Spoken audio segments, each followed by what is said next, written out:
चौथी समस्या, hidden charges और फीस। मैं चाहूंगा आपके माध्यम से ये नाना प्रकार के चार्जेस जो आज मैं सदन में लाया हूं, ये माननीय वित्त मंत्री जी तक पहुंचे, ताकि देश के आम आदमी की जो जेब बैंकिंग सिस्टम काट रहा है, ये उसे पता लगे, ग्राहक को भी और माननीय वित्त मंत्री जी को भी। पहला, मिनिमम बैलेंस पेनल्टी। यदि आप न्यूनतम बैलेंस नहीं रखते हैं तो 100 से 600 रुपए प्रति माह बैंक आपका काट लेता है। इस चार्ज को लगाने के बाद बैंकों ने वित्तीय वर्ष 22-23 में 3500 करोड़ रुपए मिनिमम बैलेंस पेनल्टी के नाम से लोगों से वसूले हैं मैडम।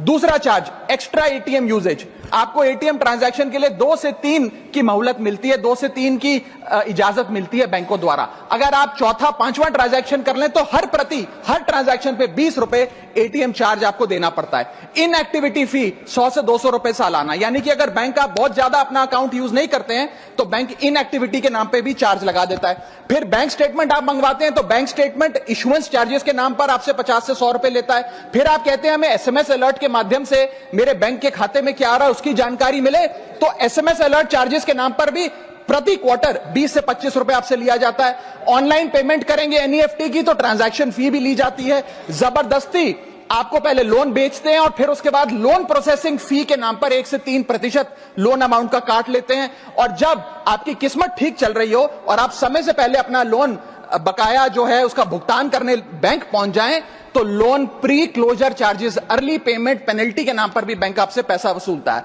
साधारण सा सिग्नेचर बदलवाना हो, नॉमिनी की डिटेल्स बदलवानी हो, उस चेंज पर भी 200 रुपए प्रति ट्रांजैक्शन के नाम पे बैंक आपसे पैसा वसूलता है। और डिमांड ड्राफ्ट पे ऑर्डर बनाने जाएं तो 100 से 200 रुपए प्रति डिमांड ड्राफ्ट आपसे पैसा वसूलता ही वसूलता है। यानी कि कस्टमर्स की जेब काटी जा रही है और कस्टमर्स को पता भी नहीं लगता कि कितना पैसा बैंक इन नाना प्रकार के चार्जेस के चलते आम आदमी से वसूल रहा है।